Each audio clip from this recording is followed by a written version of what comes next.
In 1975, Pink Floyd was on the top of the world. They had just released The Dark Side of the Moon, an album so big it was more than a success, it was a phenomenon.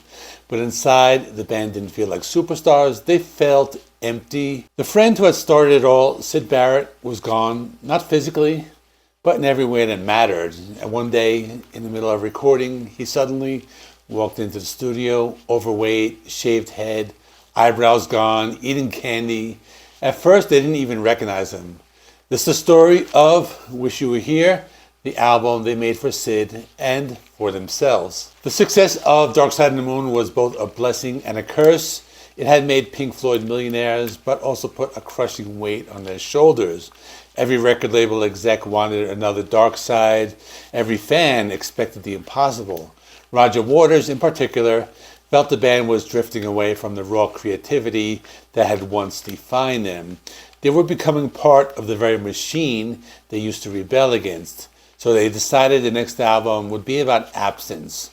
The absence of authenticity, the absence of connection, and the absence of their old friend. Let's take a look at my vinyl copy. It's a pretty cool copy because they have this like outer sleeve, and there's a reason for it. I'll talk about that later. And then on here is the Hypnosis picture with the sticker. I kind of took it out of the bag, so that's why it's like lopsided like that. And then I'll show you the inside in a minute. It has this picture, which is that classic picture of the guy on fire. And then on the back, it's like this faceless man. Another Hypnosis picture. I know there's like a coffee stain that's like supposed to be like that. I don't know what it means. If you know what it means, let me know. On the inside, there's some more artwork right there. That's pretty cool. And on the back, it shows right here, just more song lyrics. Black vinyl with the handshake, which I'll explain that a little later as well. And that's basically the vinyl. So let me get back to the story because it's a pretty interesting story. Moving on. Before Pink Floyd was a global powerhouse, they were Syd Barrett's band. Syd was the visionary. He was writing these psychedelic songs and leading the band into London's underground scene. But fame came too quickly, very quickly, and they did a lot of LSD. Syd's mind began to unravel. His lyrics became nonsensical. His guitar playing was erratic.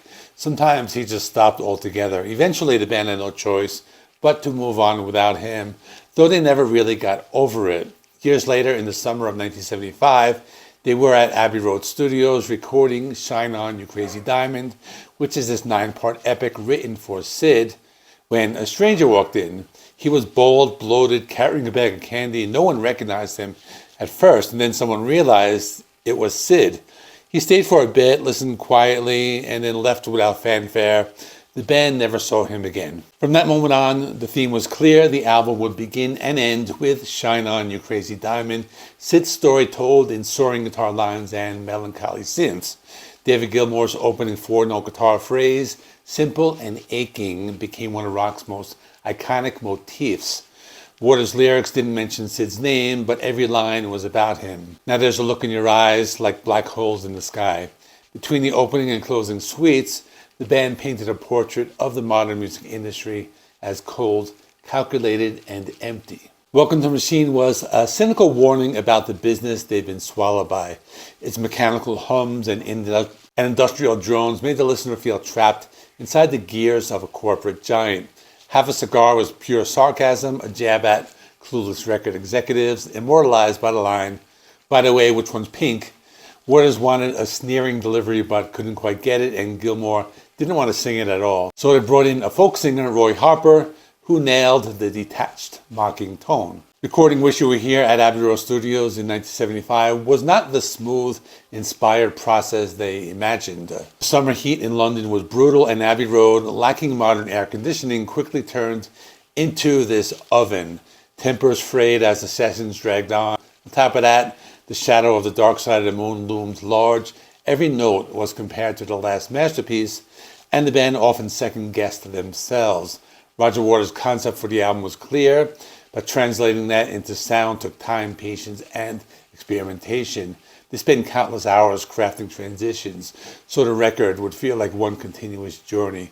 David Gilmour layered shimmering guitar harmonics over Richard Wright's washes of synthesizer, while Nick Mason experimented with unconventional percussion textures. In Welcome to the Machine, they built an entire sonic world from drones, hums, and mechanical effects, many of which were manually crafted with tape loops and studio trickery. At times, the frustration was so intense that abandoning the project crossed their minds, but despite the heat, the fatigue, and the pressure, they pushed forward, knowing they were creating something deeply personal, something that had to be finished. For the album cover, they turned to Hypnosis, the design group that did Dark Side of the Moon's cover. The handshake between two businessmen, one of them was on fire, was a real shot. A real stuntman was set on fire.